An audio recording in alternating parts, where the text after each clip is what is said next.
Amaravati championship అంచనాలకు మించి ఘన విజయం సాధించాయని షాప్ చైర్మన్ రవి నాయుడు తెలిపారు. రాష్ట్ర క్రీడా చరిత్రలోనే ఈ పోటీలు ఓ మైలురాయిగా నిలిచాయని అన్నారు. నియోజకవర్గ స్థాయిలో 2 లక్షలకు పైగా, జిల్లా స్థాయిలో దాదాపు 84,000 మంది క్రీడాకారులు పాల్గొనడం చారిత్రాత్మకమని పేర్కొన్నారు. తిరుపతిలోని 29 క్రీడా ప్రాంగణాల్లో 1120 మ్యాచ్లు విజయవంతంగా నిర్వహించామని తెలిపారు. ప్రతిభ కనబరిచిన 600 మందికి పైగా ఎలైట్ ప్లేయర్లకు 8 కోట్ల రూపాయలకు పైగా నగదు ప్రోత్సాహకాలు అందిస్తామని, వారిని అకాడమీలు, స్పోర్ట్స్ స్కూళ్ల ద్వారా మరింత ప్రోత్సహిస్తామని వెల్లడించారు. ఆగస్టు 29న ఎస్వి యూనివర్సిటీ శ్రీనివాస ఆడిటోరియంలో విజేతలకు ప్రైజ్ మనీ, మెమెంటోలు అందజేస్తామని తెలిపారు. అన్ని టీములు బ్రహ్మాండంగా పోటీ పడ్డారు, ఆడారు, గెలవాలని కసితో ఆడారు.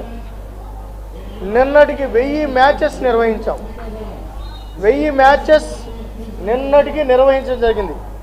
ఈరోజు 120 మ్యాచెస్ అంటే 1120 మ్యాచ్లు 12 డిసిప్లిన్స్లో 2 కేటగిరీలో 1200 మ్యాచెస్ నిర్వహించడం జరిగింది. ఇంక మీరు అర్థం చేసుకోండి ఎంత ఎఫర్ట్ పెట్టామనేది, డిపార్ట్మెంట్ ఎంత పనిచేసింది అనేది.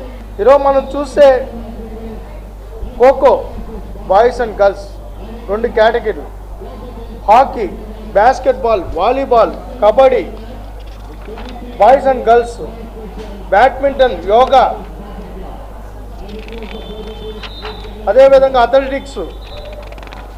అథ్లెటిక్స్లో వచ్చే కొందికి 100 metres, 400 metres, 800 metres, high jump, long jump, javelin, shot put, 5 km, relay 4x100, relay 4x100 athletics.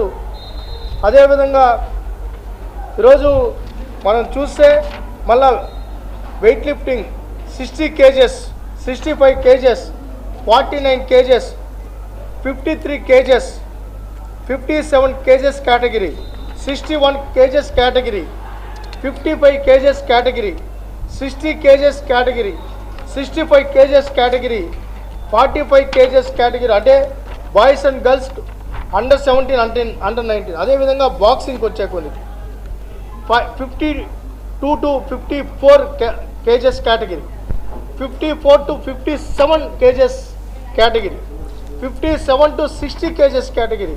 అన్ని